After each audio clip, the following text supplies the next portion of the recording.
ربنا آتنا في الدنيا حسنة وفي الآخرة حسنة وقنا عذاب النار. میں ہوں مشتاق و بیزار، غالب کا ایک شعر ہے. میں ہوں مشتاق و بیزار، یا الہی یہ ماجرا کیا ہے. میں بھی منہ میں زبان رکھتا ہوں، کاش پوچھو کہ مدعا کیا ہے. اسٹیج پر موجود بہار سرکار کے معزز وزیر، اقلیتوں کی آواز اور ہم سب کی آواز، بھائی محمد زماں خان صاحب، اس علاقے اور بہار کی معروف شخصیت مولانا انعام مدنی صاحب اور شیر شاہ آبادی ایسوسی ایشن کے صدر ڈاکٹر سعید الرحمان صاحب، مولانا فیروز ندوی صاحب اور اس ادارے کے ذمہ دار جنہوں نے آپ لوگوں سے ملنے کا شرف بخشا ہم لوگوں کو اور تکلیف اٹھائی ہم لوگوں کے لیے، مولانا مفید الدین ریاضی صاحب. یہاں بیٹھے ہیں میجر اقبال حیدر خان صاحب، دانش خان صاحب، واجد شمس صاحب اور بہت سارے علماء کرام یہاں تشریف فرمائے. باتیں بہت ساری ہو گئی، دیر کافی ہو گئی. ہم لوگ تقریباً صبح 9-10 بجے سے چل رہے ہیں اور یہ آخری پروگرام ہے آج کے دن کا. پھر کل سہرسہ میں کئی پروگرام لگا ہوا ہے. سہرسہ کے بعد مدھے پورہ ہے، مدھے پورہ کے بعد سپول ہے، اسی طرح یہ سلسلہ جاری. مجھے ایسا لگا مفید الدین صاحب اور لوگوں کی بات چیت سے کہ ہم لوگ ووٹ مانگنے آئے. ایسا بالکل نہیں. آپ کو جہاں ووٹ دینا ہے دیجئے، ووٹ کے لیے بالکل نہیں آئے ہیں. جیسے جینا ہے جیے. یہ کاروان اتحاد اور بھائی چارہ کے لیے نکلے ہیں اور یہ نتیش کمار جی کا ڈریم پروجیکٹ ہے. اس کارواں کا مقصد کیا ہے؟ اس کارواں کا مقصد صرف یہ ہے کہ آپ کو یہ احساس ہو، ہم کو یہ احساس ہو کہ ہم مسلمان ہیں اور ہماری کچھ سماجی ذمہ داریاں بھی ہیں. مولانا انعام صاحب نے کئی احادیث قرآن کریم کی کئی آیات پڑھ کر کے سمجھانے کی کوشش کی، لیکن اس کے ساتھ ساتھ میں اس میں یہ اضافہ کرنا چاہتا ہوں کہ ملک کے جو موجودہ حالات ہیں اور جس قسم کے بیانات دیے جا رہے ہیں، جس قسم کے حادثات ہو رہے ہیں، روز ہو رہے ہیں.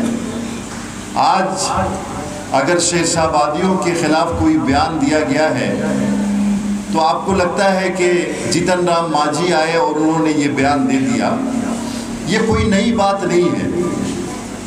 یہ ملک آزادی کے بعد سے لگاتار ملک کے مسلمانوں پر ظلم ہوتا رہا ہے اور پچھلے 10 برسوں میں تو اس میں اتنی زیادتی ہو گئی ہے کہ ایسا لگتا ہے کہ مسلمانوں سے منسوب کوئی بھی چیز ہو، چاہے زبان ہو، چاہے تہذیب ہو، چاہے شریعت ہو، ہر چیز کو نشانہ بنایا جانے لگا.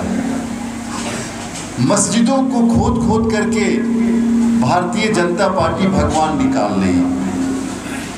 داڑھی ٹوپی والے پہ پولیس والے گولی چلا دے رہے ہیں ٹرینوں کے اندر.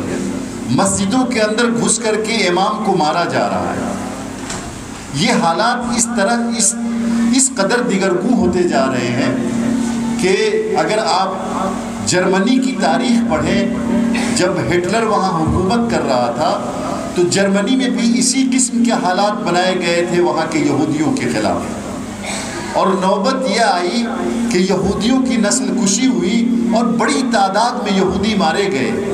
وہاں کے حکمراں ہٹلر نے وہاں کے عیسائیوں کے دل و دماغ میں یہ بیٹھایا کہ یہودی بہت سازشی قوم ہے، اور یہودی تمہارے بچوں کا خون جب تک شراب میں نہیں ملائیں گے تب تک ان کو شراب میں نشہ نہیں آتا ہے۔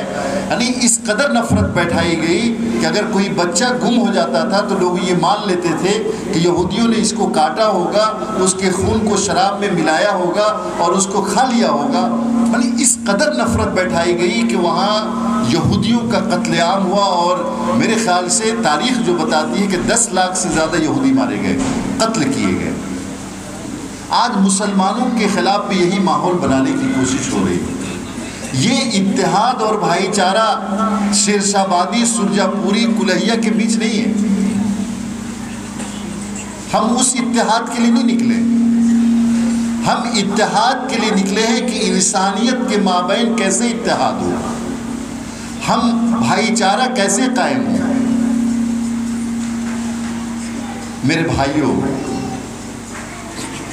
بڑے بڑے علماء کرام بیٹھے ہیں، اور مجھے خوشی ہوئی کہ پچھلے کچھ برسوں سے اسلام کے سماجی تعلیمات پہ بات چیت شروع ہوئی ہے، ورنہ بر صغیر ہند و پاک میں تو ایسا لگتا تھا کہ اسلام صرف نماز، روزہ اور حج زکوٰۃ کے لیے آیا ہے۔ ممبر رسول پہ کھڑے ہو کر کے اللہ سے ڈرا دو، جہنم سے ڈرا دو، اس کے علاوہ کچھ اسلام کا کوئی دوسرا کام ہی نہیں ہے۔ اسلام کو، مسجدوں کو لوگوں نے نماز خانہ بنا دیا، مدرسوں کو جو ہے نا چند کتابوں کے پڑھنے کا ذریعہ بنا دیا، بس ہو گیا، اسلام مکمل ہو گیا۔ اسلام ایک مکمل نظام حیات ہے، وہ بتاتا ہے کہ مشترکہ سماج میں کیسے زندگی گزاری جائے۔ اللہ کے رسول صلی اللہ علیہ وسلم جب ہجرت کر کے مدینہ گئے اور انہوں نے جو میثاق مدینہ کے بارے میں تاریخ میں بتایا جاتا ہے، اللہ کے رسول نے جو میثاق کیا، جو ایگریمنٹ کیا، وہاں یہودی بھی موجود تھے، مشرکین بھی موجود تھے، کئی قبائل تھے، اور ایک معاہدہ ہوا، ایگریمنٹ ہوا زندگی گزارنے کا۔ کس لیے ہوا؟ ہم مسلمان اس کو جاننے کی کوشش نہیں کرتے۔ میں یہ تمہید اس لیے بتا رہا ہوں کہ آزادی کے بعد سے ملک کے مسلمانوں نے، ہندوستان کے مسلمانوں نے اس بات کو بھلا دیا کہ یہ ملک ہمارا ہے، یہاں کی پارلیمنٹ ہماری ہے، یہاں کی عدالت ہماری ہے، یہاں کی زمین ہماری ہے، یہاں کا سب کچھ ہمارا ہے، یہاں کے رہنے والے ہمارے ہیں، یہاں کے ہندو بھائی ہمارے ہیں، سکھ بھائی ہمارے ہیں، عیسائی بھائی ہمارے ہیں۔ ہم نے سوچا ہی نہیں، سب کو بھلا دیا، ہم اپنے بارے میں جینے لگے۔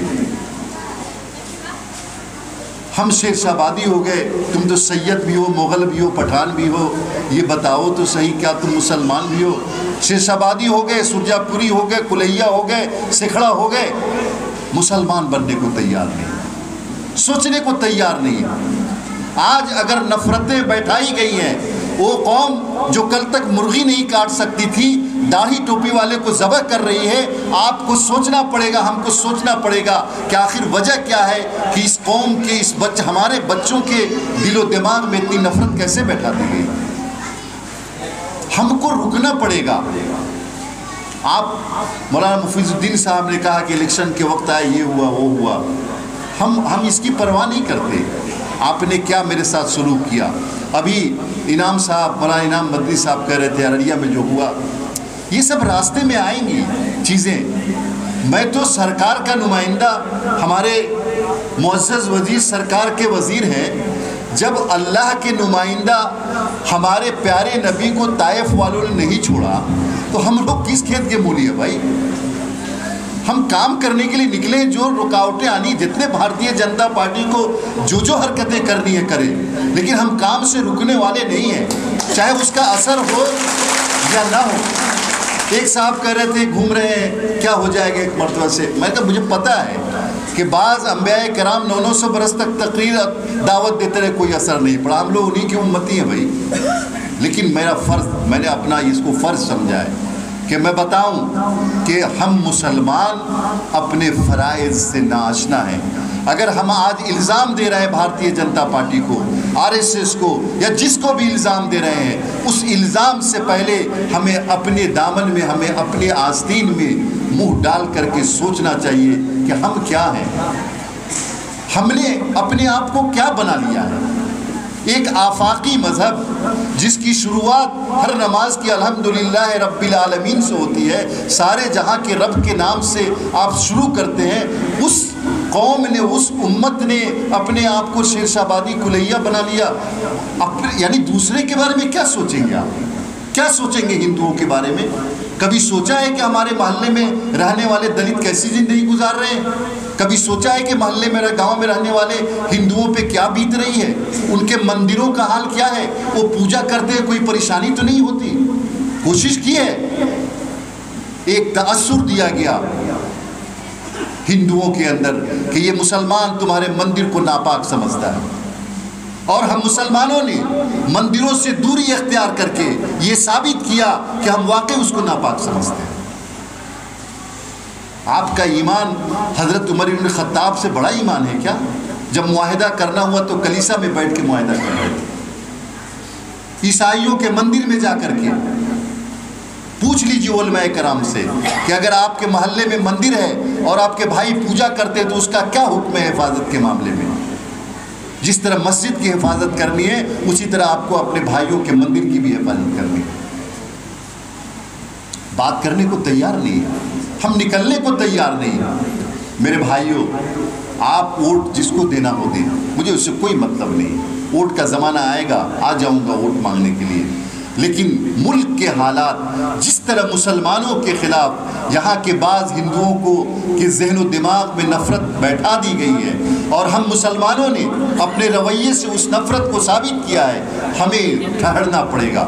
ہم جانتے ہیں کہ ہماری شریعت بالکل ہمارے رویے سے مختلف ہے۔ ہمارا جو رویہ ہے، سماجی رویہ ہے، غیر مسلموں کے ساتھ، برادران وطن کے ساتھ ہماری شریعت بالکل مختلف ہے۔ شریعت الگ ہے، آپ کا رویہ الگ ہے، ہندوستان کا قانون الگ ہے۔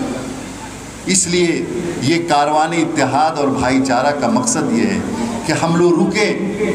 ہم لوگ اس دنیا میں غلامی کرنے نہیں آئے ہیں، ایک غلام قوم کی طرح بہے جا رہے ہیں، بہے جا رہے ہیں، بہے جا رہے ہیں، مانگے جا رہے ہیں، کوئی دینے کو تیار نہیں ہے۔